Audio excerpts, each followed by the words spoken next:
하나님의 눈동자 이스라엘이란 말씀으로 이제 보시겠는데요. 성경을 먼저 보시겠습니다.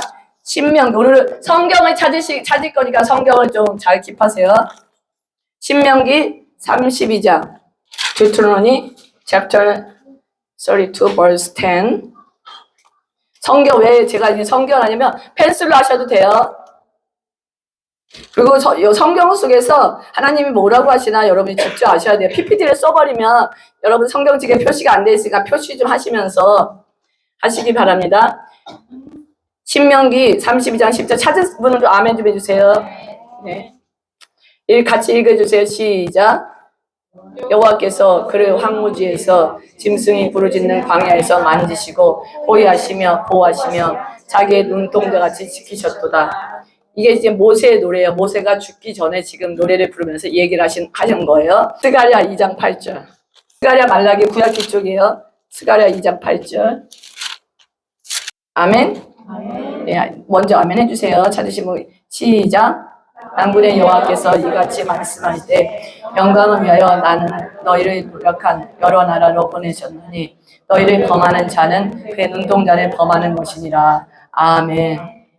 사실 눈동자는 가장 중요한 곳이잖아요. 하나님께서 직접 이스라엘을 향해서 눈동자같이 보호하시고 여기서 보면 그의 눈동자를 범하는 거래요. 그래서 우리가 그 뉴스나 지금 나와 있는 거 있잖아요. 뉴스나 이제 이렇게 그런 걸 통해서만 그러니까 이스라엘이 팔레스타인의 사람을 죽였다, 뭐 어린아이를 죽였다. 근데 사실 굉장히 보도된 그 잘못된 뉴스들이 많이 나와요. 하마스가 자기네를 편들게 하기 위해서 만들어서 내는 것도 굉장히 많고 어쨌든 전쟁이 나왔기 때문에 사람이 죽는 건 되게 안타까워요.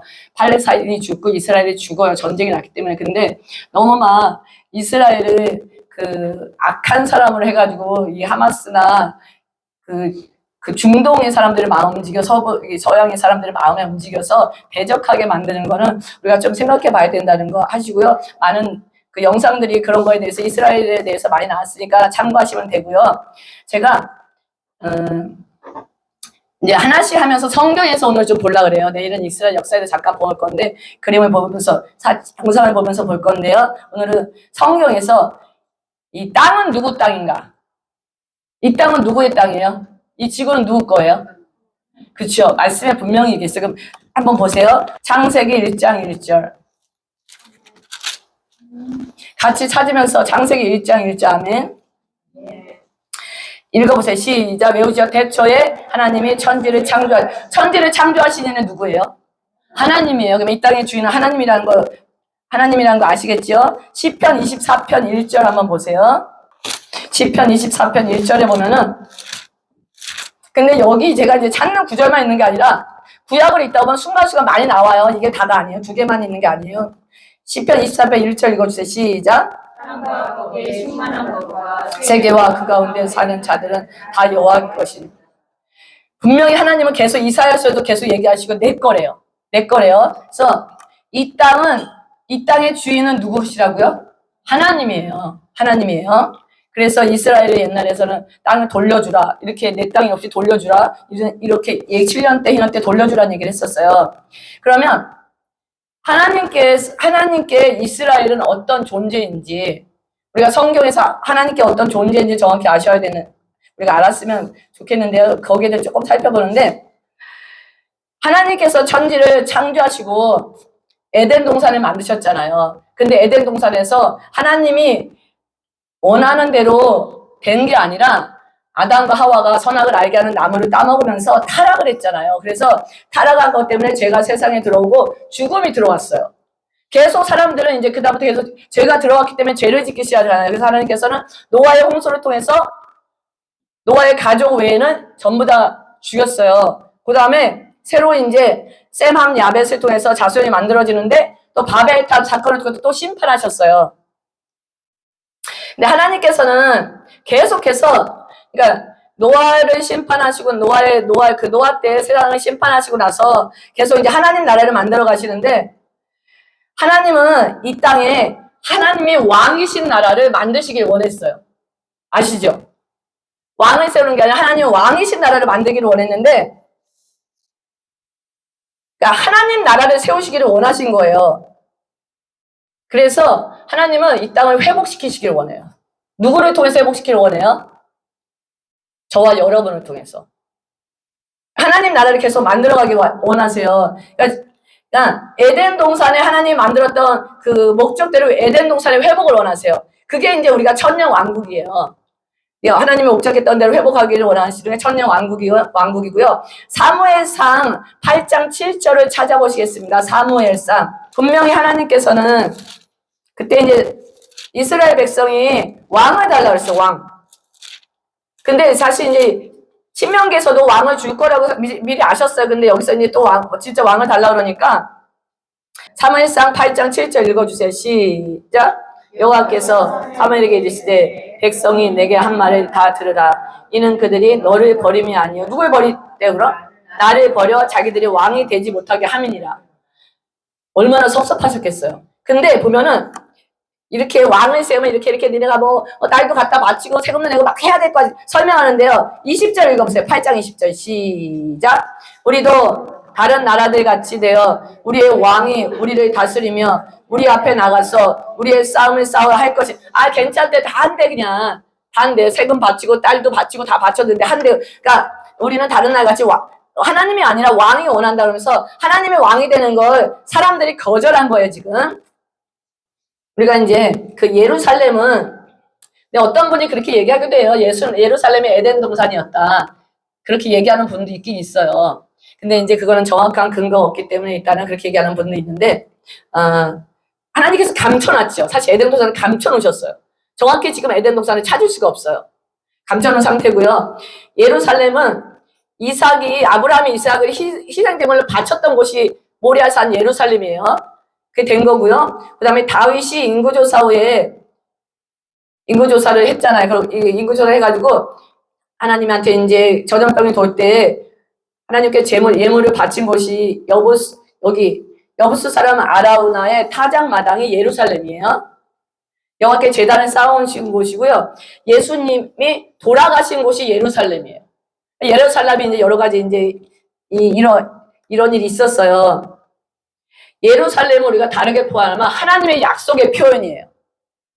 구속을 상징적으로 보여주는 게 예루살렘이라고 할 수 있어요. 우리가 눈에 이제 가식적으로 보여줄 수 있는 게 예루살렘, 이스라엘을 통해서. 그리고 하나님께 중요한 곳이고요. 하나님 마음이 예루살렘에 있대요. 여러분 한번 생각해 보셨어요?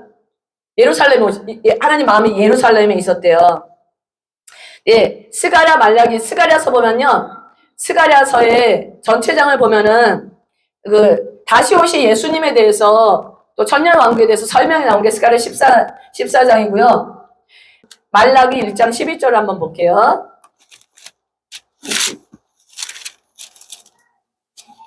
말라기 1장 11절 보세요. 시작. 만군의 여호와가 이르노라. 해 뜨는 곳에서부터 해 지는 곳까지 이방 민족 중에서 내 이름이 크게 될 것이라. 각처에서 내 이름을 위하여 분향하여 깨끗한 제물을 드리리니 이는 내 이름이 이방 민족 중에서 크게 될 것임이라. 예, 이런 이제 천년 왕국을 이제 우리가 예견한다고 할 수 있어요. 스가랴서 14장 너무 길기 때문에 아닌데 그곳에서 설명을 하는데, 두 번째 예수님이 오실 때 예루살렘을 중심으로 도시를 세우신다는 거예요. 그러니까 천년 왕국을 있다고 하는 분도 있고 없다고 하는 분도 있어요. 천년 왕국이 지금 교회 세대를 얘기한다고 얘기하는 분도 있어요. 있다는 거. 그다음에 예루살렘이 평화 도시가 되고 새 하늘과 새 땅의 중심지가 될 게 예루살렘이에요. 한국이 아니고 미국이 아니고. 그리고 아브라함 당시 우리 히브리서 보면 멜기세덱 나오잖아요. 장세기 나오고 멜기세덱이 통치하며 다스렸던 곳이 여기서는 살렘 왕이라는데 이게 살렘 왕이 예루살렘을 뜻해요. 평화의 왕, 의의 왕 예루살렘의 옛 이름이 이제 살렘이라고 했는데, 그리고 이 성경에 보면은 멜기세덱이 예수님을 뜻한다고 나왔죠. 예수님을 뜻한다고 나왔어요. 그리고 멜기세덱은 샬롬을 다스리던 제사장으로 상징적으로 보면 안 되고 실제로 다스렸던 분으로 봐야 돼요. 그리고 예수님을 상징해요. 멜기세덱이요. 그리고 예수님은 예수님이 어떤 지파에서 오셨어요? 유다! 너 잘 맞으셨어. 똑똑하세요. 다윗은 맞는데 유다 지파, 제가 지파를 불렀지 이러는 게 아니죠. 유다 지파에서 오셨어요. 근데 제사장은 어느 지파에서 나와야 돼요? 똑똑하세요. 레위 지파잖아요. 그런데 예수님은 여기서 보면은 예수님은 유다 지파에서 나왔잖아요. 그렇기 때문에 예수님 우리가 제사장이라고 하잖아요. 예수님 사역때 제사장이라는데 제사장이 될 수가 없죠. 레위 지파에서 와야지 제사장이 되는데 유다 지파에서 왔기 때문에 제사장이 될 수 없어. 근데 여기서 히브리서에서 분명히 얘기해요. 멜기세덱의 계통을 따른 영원한 제사장이에요. 예수님이. 그러니까 예수님은 멜기세덱의 그 계통을 따른 제사장이신 거예요. 그래서 이거 분명히 아셔야 돼요. 또 이거 모르고 있다가 또 따지는 분도 있거든. 안 믿는 분들이 어떨 땐 더 잘 아는 분도 있어요. 하나님은 이 땅에서 하나님의 백성을 만들어 가세요. 이스라엘에서. 그들을 통해 하나님의 나라를 하나님이 창조하셨잖아요. 하나님이 창조하신 이 나라를 회복해 가시거든요. 누가복음 17장 20절에 보면은 그런 말씀이 있어요. 바리새인도 그랬어. 천국이 어디냐? 천국이 네 안에 있다 그랬어. 네 안에. 여러분 안에 천국이 계세요? 권사님 대답을 안 하셔. 너무 심란하니까 천국이 있는지 없는지 모르겠죠, 다들. 우리 안에 천국이 있습니다. 아멘? 성령님이 오셨잖아요. 하나님이 계신 곳이 어디예요? 그러니까 어떻게 웃어야지 마. 너무 찌그러지 말고 웃으세요, 봐. 하나님이 계신 곳이 천국이잖아요. 우리 상황과 상관없어요. 힘들어서도 웃으셔야 돼, 마. 예.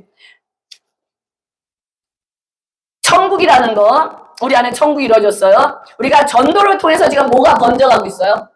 천국이 번져가고 있어요. 그래서 우리가 우리의 존재나 우리가 하나님 믿고 어떤 사람인지 알면은 되게 대단해요. 대단해요. 그래서 우리의 진짜 본질을 보셔야 돼요. 내 안에 천국이 있고 나를 통해서 천국이 확장되는 거예요. 여기서 천국이 계속 연결해서 확장될 때 예수님의 집이 준비되고 여기서 천국이 확장될 때 이 위의 천국과 아래 천국이 합쳐지는 거예요. 그래서 우리가 땅끝까지 전도하라 그러는 게 그런 이유예요. 합쳐지는 그래서 우리가 열심히 사실 전도해요. 안 믿는 분들한테 열심히 전도해야 돼요. 그리고 창세기 이제 보면은 창세기 1장부터 11장까지 인류의 역사인 거 아시죠? 그리고 12장부터 지금 누구를 하나님이 택하셨어요? 누구를 택하셨어요? 자신있게 하세요. 누구요? 아브라함을 택하셨잖아. 12장 1절 창세기 12장 1절 이거는 그냥 자신있게 말하셔야 돼요. 누구한테나. 창세기 12장 1절 2절 보세요. 12장 1절 2절 읽어주세요. 시작. 여호와께서 아브라함에게 이르시되 너는 너의 고향과 친척과 아버지의 집을 떠나 내가 내게 보여줄 땅으로 가라. 아멘. 이 아브라함은 어느 민족이에요? 어느 셈, 함, 야벳 중에서 창세기 12장에 족보가 나오잖아요. 족보가 나온 다음에는 성경에 족보가 왜 나오냐면 마지막에 나오는 사람 얘기를 다음에 하기 위해서 거의 족보가 나와요. 그러면 보세요. 11장 보면은 끝에 보면 데라의 족보가 나오잖아요. 데라의 족보가 나오는데 아브라함은 셈, 함, 야벳 중에 어느 자손이라고 나와요? 예. 그러니까 족보가 나오는 이유는 뭐냐면 갑자기 뚝 떨어져서 나온 인물이 아니라는 거예요. 아담부터 해서 계속 예수님도 족보를 막 이렇게 마태복음 막 보면은 누가복음 보면 두 족보가 나오잖아요. 그거는 근거 있다는 걸 보여주기 위해서 족보는 굉장히 중요해요. 누구의 자손이냐, 어느 집 자손이냐 되게 중요하잖아요. 예수님은 정확하게 그 근거를 밝히세요. 근데 아브라함이 하나님의 특별한 선택하에서 하나님이 선택됐어요. 12장부터. 하는 민족이 이제 선택되기 시작해요. 그래서 히브리 사람이라고 하는데 히브리 사람이 할 때 히브리는 강을 건너온 자를 얘기해요. 그래서 12장 7절 한번 읽어보세요. 성경표 12장 7절. 이제 처음에 할 때는 있잖아. 내게 보여줄 땅으로 가라. 그러니까 이거 우리가 항상 믿음할 때 얘기하잖아. 믿음으로 갔어요. 믿음으로 갔는데 12장 7절 읽어주세요. 시작. 여호와께서 아브라함에게 나타나 이르시되 내가 이 땅을 내 자손에게 주리라 하신지라. 자기에 나타나신 여호와께 그가 그곳에서 제단을 쌓고. 지금 여호와 하나님이 지금 뭐라고 하셨어요? 아멘. 응. 뭐라고 하셨어요? 여기서. 뭘 준대요? 땅을 준대. 여기서 지금 정확히 땅을 줄게. 지금 무슨 땅이에요, 그럼 여기서? 6절에 여기서 누가 거하는 땅이래요? 가나안 사람이 거하는 땅. 지금 땅을 준다고 하나님이 약속하셨어요. 그 땅을 준다고. 그러니까 12장 7절에 정확히 여기서 첫 번째 약속이 떨어져요. 하나님 내가 이 땅 줄게. 셈의 자손이 아브라함을 택하셔서 하나님 나라를 만들어가기 시작하세요. 그러면서 이제 우리가 쉬운 얘기로 세상 나라와 하나님 나라 두 개가 만들어져 가고 있는 거예요. 창세기 15장 7절 한번 더 읽어주세요. 15장 7절 시작. 또 그에게 이르시되 나는 이 땅을 내게 주어 소유로 삼게 하려고 너를 갈대아인의 우르에서 이끌어낸 여호와니라. 아멘. 어떠세요? 또 말씀하시고 있어. 어디를 주신대요? 이 땅. 이 땅을 주신대요. 그 땅이 지금 살고 있는 그 땅이에요. 하나님이 약속하신 땅이에요. 18절부터 한번 읽어보세요. 15장 18절부터 시작. 그날에 여호와께서 아브라함과 더불어 언약을 세워 이르시되 내가 이 땅을 애굽 강에서부터 그 큰 강 유브라데까지 내 자손에게 주리니 곧 겐 족속과 그니스 족속과 감몬 족속과 헷 족속과 브리스 족속과 르바 족속과 아모리 족속과 가나안 족속과 기르가스 족속과 여부스 족속의 땅이니라. 이들이 죄가 찼기 때문에 하나님께서 그들을 벌하신다 그랬어요. 그 전에 보면 이들의 죄가 찬 거야. 그래서 430년이라는 기간은 왜 뭐냐면 이들이 죄가 찬 기간이에요. 그렇기 때문에 하나님께서 이들을 이제 죽이고 쫓아내고 그 땅을 차지하라고 주셨는데, 이게 사실 애굽 강부터 큰 유브라데까지 차지한 게 다윗 때 솔로몬 때 있잖아요. 거의 그때 완벽하게 땅을 차지했었어요. 그래서 하나님이 주신 땅이라는 거. 창세기 17장 8절을 한번 다시 보시겠습니다. 계속 이어져서 나와요. 창세기 17장 8절이요. 시작. 내가 너와 내 후손에 내가 거류하는 이 땅 곧 가나안 온 땅을 주어 영원한 기업이 되게 하고 나는 그들의 하나님이 되리라. 구약 있다 보면 계속 이런 말씀이 있으시죠. 계속 나와요 지금. 사실 구약은 어떻게 보면 굉장히 반복적이야. 반복적인 내용이거든요. 그래서 신약은 그 딱딱 얘기해요. 주 예수를 믿으라 그리하면 너와 내 집이 구원을 받을 거야. 이렇게 딱딱 하는데 구약은 어떤 사건을 통해서 스토리를 통해서 계속 설명하는 게 구약이에요. 보세요. 창세기 한 번 더 읽게요. 17장 19절 시작. 하나님이 이르시되 아니라 내 아내 사레가 내게 아들을 낳으리니 너는 그 이름을 이삭이라 하라. 내가 그와 내 언약을 세우리니 그의 후손에게 영원한 언약이 되리라. 아멘. 영원한 언약을 세우셨어요. 영원한 언약. 그 다음에 창세기 22장 17절 보시겠습니다. 시작. 내가 내게 큰 복을 주고 내 씨가 크게 번성하여 하늘의 별과 같 바닷가의 모래와 같이 되리니 내 씨가 그 대적의 성문을 차지하리라. 이제 이 부분 두 가지 비유로 얘기할 수 있는데, 첫 번째는 아브라함의 씨가 가나안을 정복한다는 얘기예요.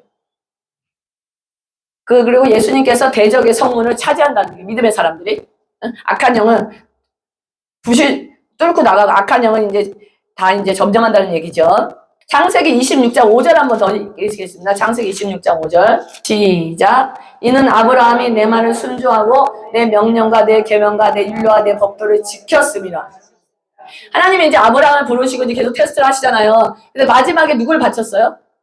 이삭을 바치는 순간 완전히 도장이 찍은 거예요. 그러면서 이제는 아브라함의 순종을 통해서 명령과 내 계명을 지킴으로 통해서 4절에 보면은 하늘의 별과 같이 내 자손이 하늘의 별과 같이 이삭에 하는 거예요. 번성하게 하면 이 모든 땅을 내 자손에게 주리니 내 자손으로 말미암아 천하 만민이 복을 받으리라. 아멘. 이렇게 말씀하셨어요. 그리고 야곱에게도 말씀하셨어요. 창세기 46장 3절 일단 찾아볼게요. 창세기 46장 3절 4절. 성경을 이렇게 넘기면 너무 좋지 않으세요? 성경을 이렇게 저는 만지기만 해도 너무 좋은 것 같아요. 46장 3절 4절 3절 시작. 하나님이 이르시되 나는 하나님이니 애굽으로 내려가기를 두려워하지 말라. 내가 거기서 너로 큰 민족을 이루게 하리라. 내가 너와 함께 애굽으로 내려갔겠고 반드시 너를 인도하여 다시 올라갈 것이며 요셉이 그의 손으로 내 눈을 감기를 하셨더라. 아멘. 할렐루야. 하나님이 그 야곱에게 많이 나타나지 않으셨어요. 몇 번 나타나신 것 중에 이제 이게 제 생각에 마지막인 것 같아. 하나님은요, 많은 민족 중에서 왜 이스라엘을 택하셨을까요? 이스라엘 민족을 택하셨을까요? 아브라함을 택하시고. 아시는 분도 있을 거예요. 출애굽기 19장 4절, 출애굽기 19장을 보겠습니다. 출애굽기 19장 4절 보세요. 이게 19장 4절 시작. 내가 애굽 사람에게 어떻게 행하였은가? 내가 어떻게 독수리 날개로 너희를 업어 내게로 인도하였음에 너희가 보았느니라. 세계가 다 내게 속하였나니 잘 듣고 내 언약을 지키면 내 소유가 되겠고 너희가 내게 대하여 제사장 나라가 되며 거룩한 백성이 되리라. 너는 이 말을 이스라엘에게 전하여라. 하나님은 하나님의 모든 민족 중에서 하나님의 소유를 만들고 싶었고요. 그 다음 6절에 보면 제사장 거룩한 백성이 되게 하려고 그랬어요. 조건이 뭐예요? 여기서 지금 어떨 때 그렇게 된다 그랬어요? 조건이 뭐예요?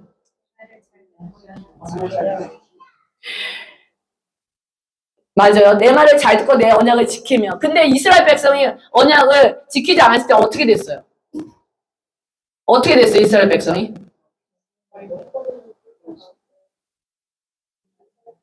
포로로 끌려가고, 그렇죠? 포로로 끌려가고 순종하지 않을 때 받는 그런 벌을 받았다는 거예요. 이거를 하나만 보시면 안 돼. 두 개를 다 보셔야 돼요. 그래서 이스라엘 역사 속에서 두 사건이 일어나는 걸 여러분 보셔야 돼요. 722년에 북이스라엘 망하고 580년에 남유다 망하죠. 그러면서부터 계속적으로 다른 나라의 지배를 받기 시작해요. 계속적으로. 하나님은 그 제사장 나라를 삼았다는 건 뭐냐면요. 이스라엘 백성을 통해서 모든 민족 있잖아. 모든 민족을 대표해서 하나님께 예배드리는 나라를 세우신 거예요. 그래서 그 일을 해야 돼요. 그리고 이 이스라엘 백성을 보고요. 하나님께 이방 민족, 우리 이방인잖아 사실요. 이방 민족들이 어떻게 예배드리는지 배우는 거예요. 그 거룩한 백성이 되었다는 것은요. 하나님을 어떻게 섬겨야 되는지 이 이스라엘 백성을 보면서 우리가 배워야 되는 거예요.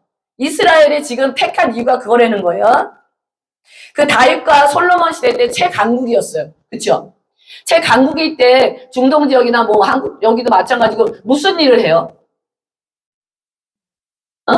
로마가 강해졌어. 로마가 그러면 어떻게 자기 나라 다른 나라를 어떻게 정복하러 나가잖아요. 근데 희한한 거는 이스라엘을 사이 땅이라 그래. 사이 땅이라 하는 건 뭐냐면 이스라엘 통해서 아프리카를 갈 수 있고 유럽도 갈 수 있고 아시아도 갈 수 있어요.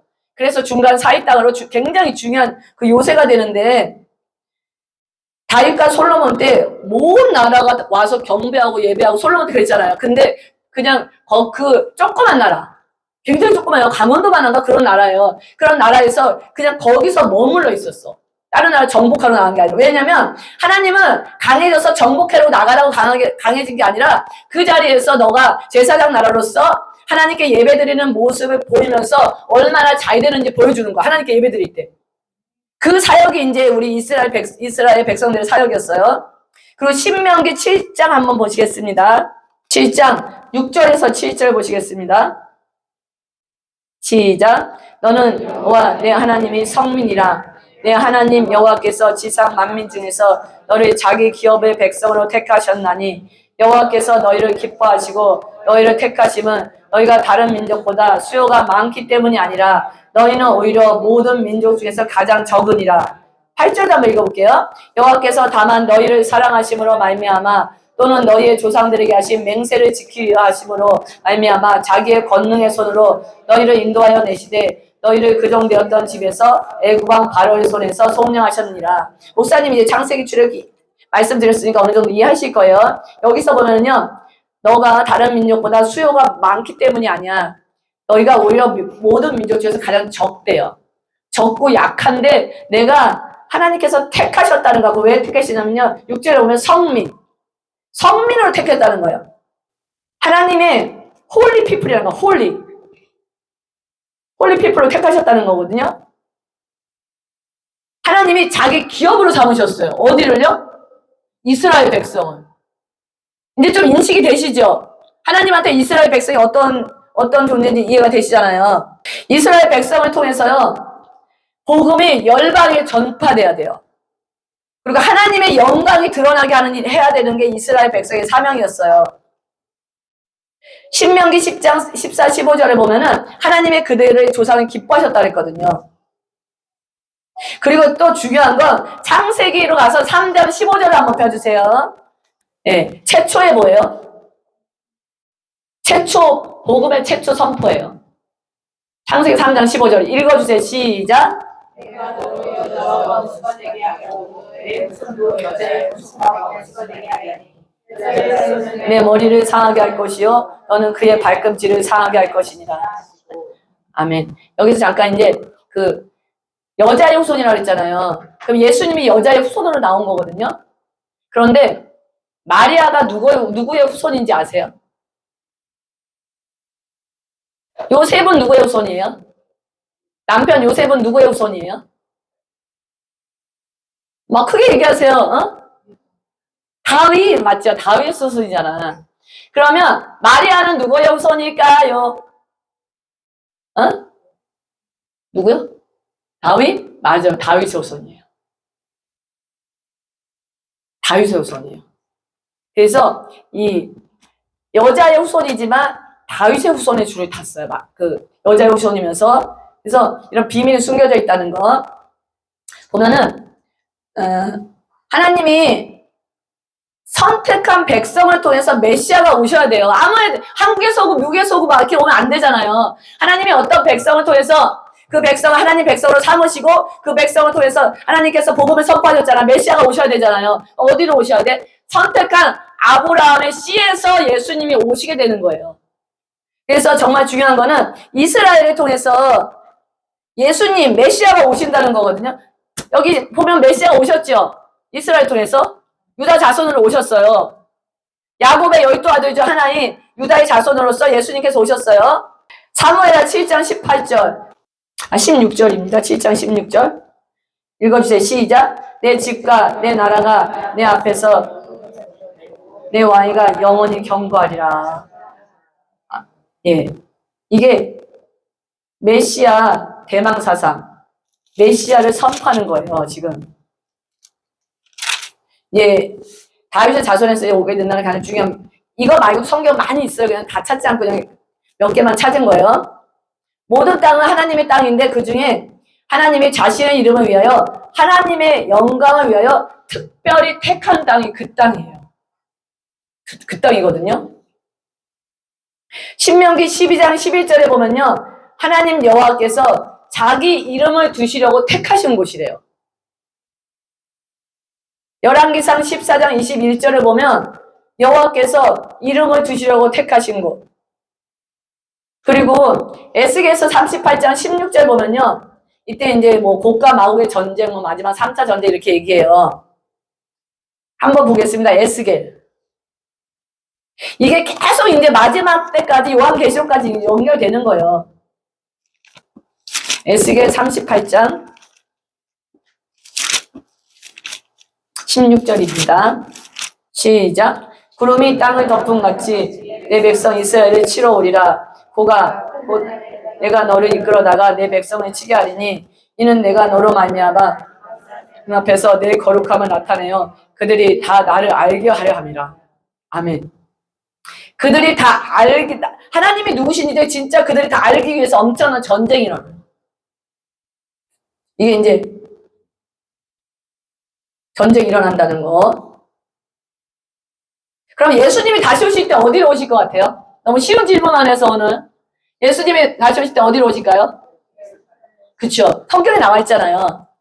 성경에 누가복음 24장 50절 한번 보시겠습니다. 누가복음 우리 올리다가 잘 찾네. 누가복음 24장 50절요. 시작. 예수께서 그들을 데리고 베다니 앞까지 나가사 손을 들어 그들에게 축복하시더니 축복하실 때에 그들을 떠나 하늘로 올려지시니. 여기 그 다음에 사도행전 보시겠습니다.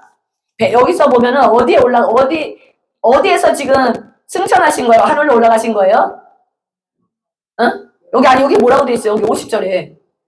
배단이에요. 배단이. 그 다음에 사도행전 1장 12절 시작. 제자들이 감람원이라 하는 산으로부터 예루살렘에서 돌아오니 이 산은 예루살렘에서 가까워 안식일에 가기 알맞은 곳이라. 11절 읽으세요. 시작. 이르시되 갈릴리 사람들아 어찌하여 서서 하늘을 쳐다보느냐. 너희 가운데서 하늘로 올려지신 이 예수는 하늘로 가심을 본 그대로 오시리라. 그대로 오신대요. 그러면 여기서는 12절에 제자들이 어디서 왔다 그랬어요?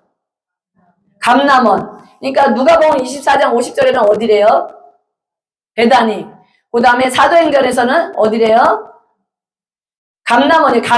감람산은 어디냐면 올리브산이에요. 감람산 올리브산인데, 근데 이게 이제 같은 곳이라고 얘기해요. 베다니 하면 누구 생각이 나세요? 누구 생각나세요? 베다니. 응? 네, 마리아, 마르다, 나사로. 거기 살던 곳이에요. 베다니는 올리브산의 동쪽에 경사진 위치에 있대요. 그래서 그 지역을 다 그냥 감람산이라고 하기도 한대요. 베다니라고 감람산이라고 하기도 하기 때문에 같은 얘기라고 얘기해요. 그러면 보세요. 이 구절에서 예수님은 올리브산에 재림하세요. 스가랴 14장 14절 한번 보시겠습니다. 스가랴. 말라기 전입니다. 스가랴 14장 14절이요. 스가랴 14장 14절 보시겠습니다. 14장 4절 말씀입니다. 14장 4절 시작. 그날에 그의 발이 예루살렘 앞 곧 동쪽 감람산에 서실 것이요 감람산은 그 한가운데 동서로 갈라져 큰 골짜기가 되어서 산 절반은 북으로 절반은 남으로 옮겨지고, 여기에 보면은 그의 발이라 할 때 위에 보면 여호와래. 여호와 하나님이라는 거거든요.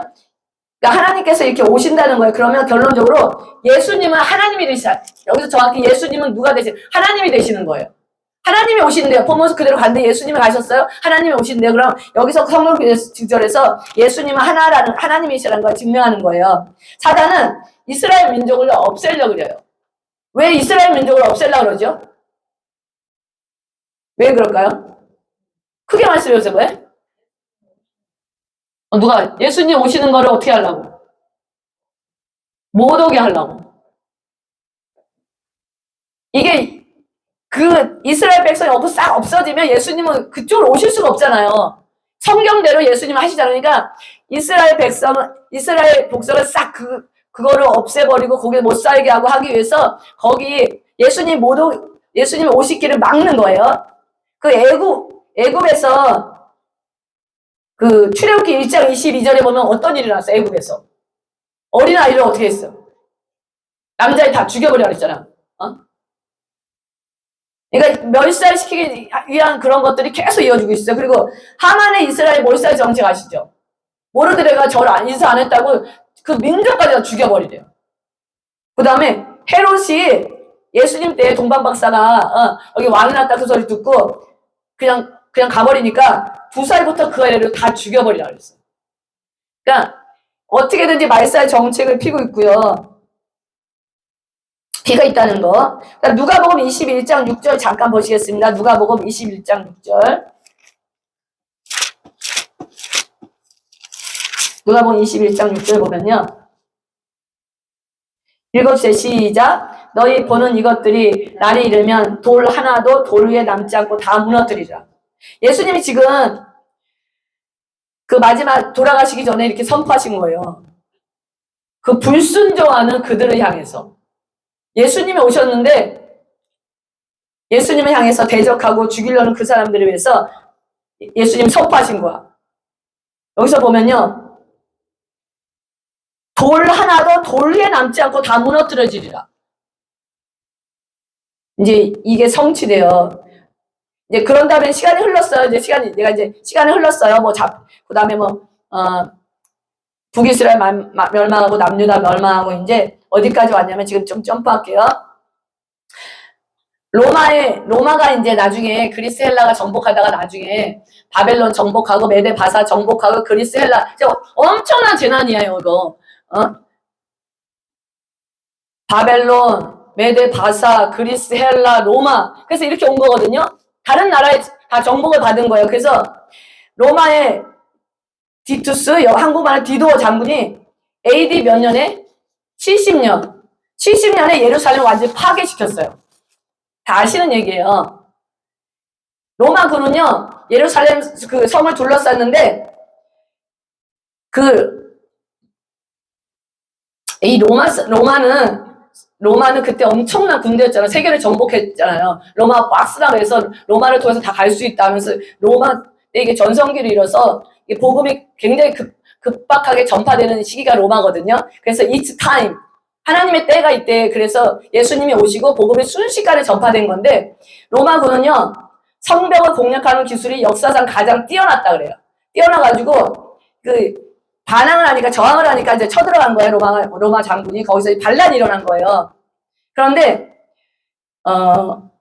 예루살렘 성벽은 그 높이 있는 거예요. 그 지대가 높아요. 예루살렘 성벽. 고지대고요. 견고한 터라 이스라엘 백성은 자기가 이길 수 있다고 생각하는 거야.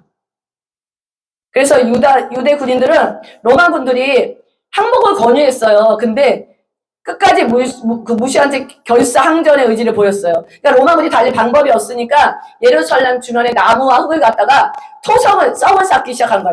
아웃사이드로. 5개월간 이게 아웃사이드로 살면서 5개월이 지난 거예요. 그러니까 성에서 밖으로 통하는 길이 완전히 막혀버렸어요. 그러니까 그다음부터 뭐가 와요? 음식이 없는 거야. 굶주림이 온 거예요. 날로 심해져서 정말 구약시대 때 보면 사람을 애를 잡아먹었다고 나오잖아요. 사람을 잡아먹었어요. 성경이 얘기한 대로. 신약에 불순종할 때 이런 일이 있는다 그랬거든요. 어미가 자식을 삶아먹는 일도 있었어요. 그래서 나중에 이제 로마군이 성벽을 파괴하고 성벽 파괴하고 들어갔어요. 근데 성전에 불을 지르지 말라고 했는데 한 병사가 성전에도 불을 질러버린 거예요. 그 성전이 타버리고 성전의 보물은 다 빼앗기고요. 어린아이는 엄마의 품에서 빼앗아 그 보는 자리에서 내동청이 죽고 처참한 일이 생긴 거예요. 또 화재 불이 나면서 이게 금이 있잖아요. 금이 녹아서 돌 사이에 다 붙었대요. 어떻게 해서 그렇게 되는지 모르겠지만 금이 다 돌 사이에 붙어가지고 그래서 이제 군인들한테 그 돌 속에 금이 있다고 이제 그렇게 이제 막 한 거야. 그러니까 그 금을 캐내기 위해서요. 성전터가 완전히 파해져서 성경 말씀대로 돌 위에 돌 하나도 남지 않는 그런 성전터가 된 거예요. 예수님의 그 예언이 이루어진 거거든요. 선포하신 게. 그래서 AD 70년에 9월 8일 성이 완전히 함락당하고 유대 사망자는 110만 명, 생존자는 9만 7천여 명. 근데 이때 다 노예로 잡혀가고 그 요세푸스 유다의 이제 그 역사가 요세푸스에 의하면은 예루살렘 성 안에 피가 무릎까지 찼대요. 그럴 때로 그 정도로 처참했다는 거예요. 토성을 쌓기 위해서 예루살렘 주변 반경 18km에 있는 디투스 그 장군이 나무를 다 벌목한 거예요. 그래서 완전히 황량한 벌판이 돼버린 거예요. 나무도 없는. 신명기 28장은 하나님 말씀에 불순종할 때 내려지는 저주에 관한 말씀, 배고픔의 고통으로 인해 자기 자식을 먹을 거라는 그런 일들이 계속해서 지금 이루어지고 있는 거거든요. 잠깐 PPT 좀 보여주실래요? 이제 그런 다음에 이제 이게 이걸로 끝난 게 아니잖아요. 이걸로 이제 끝난 게 아니라 계속적으로 이스라엘 백성이 AD 73년에는 마사다 항전이라고 들어보셨을 거예요. 이거는 사해 쪽에 있는, 제가 가보았어요. 그 사해 쪽에 있는 그 사막 지역의 위에 꼭대기 있는 건데, 여기에서 960명 중에 이 960명이 전체가 다 자결했어요. 그리고 전체가 다 스스로 죽었다는 거예요. 그리고 이제 여기서 물탱크를 하는데 동굴에 너무 무서워서 동굴에 숨었다는 2명의 여자와 아이 5명만 살아났대요. 숨었던. 어떻게 죽였냐면은, 이때 이제, 이 로마에서 이게 이제 들어오면서 이제 결정을 한 거예요. 이 지금 마사다 항전을 하던 이 군대들이 종으로 살 거냐, 죽을 거냐. 그러니까 로마에 끌려가서 종으로 살 거냐 아니면 용감하게 그냥 여기서 죽을 거냐 해가지고 여기서 죽자는 게 나온 거야, 장군이. 그러면 가서 첫 번째 어떻게 하냐면 너네 가족을 가서 허구해줘라. 허구해주고 다 죽여라. 그래서 전부 다 군인들이 가족을 허구해줬어요. 그리고 그 자리에서 다 죽여버렸어요. 그 이제 군인들만 왔잖아요. 그러니까 군인들이 왔어요. 이제 960명이 이제 만약에 다 죽어, 960명의 군인들이 왔어요. 군인들이 그래서 10명만 뽑았어. 제비 뽑고 그래서 10명만 뽑고 이 10명이 전체를 다 죽여버린 거예요. 칼로 다. 그리고 10명 중에서 1명만 뽑혔어요. 1명이 9명을 다 죽여버렸어요. 그리고 자기는 자결해서 죽었어요. 이 마사다 평전. 그러니까 참 하나님이 택한 백성이고 하나님이 지금 정말 거룩한 백성이고 제사장 백성인데 하나님 앞에 서지 않았을 때 하나님께서 하시는 거. 그렇지만 이제 여기서 끝난 거 아니야. 하나님은 하나님 일을 하세요, 안 하세요? 우리가 이 두 가지를 보셔야 된다고 그랬잖아요. 순종하지 않을 때 하나님은 이제 순종하지 않을 때 하나님 법이기 때문에 거기에 대한 하나님에 대한 뿌린 거에 대한 씨를 걷게 하시지만 하나님은 하나님 약속을 지키세요. 그리고 AD 130년에 유대인이 제2차 반란이 또 생겼어요. 거기 있던 유대인이. 그래서 여기서 잘 보셔야 돼요. AD 135년에 하드리아누스 황제는 이스라엘 전역 985개 성읍을 초토화시키고요. 58만 명을 학살했어요. 너무 숫자도 어마어마하니까 뭐 감도 안 와. 사실 그렇죠. 그리고 생존자는 거기서 다 흩어버린 거야. 세계 전역으로 보내버렸어요. 도저히 안 되겠다 해가지고.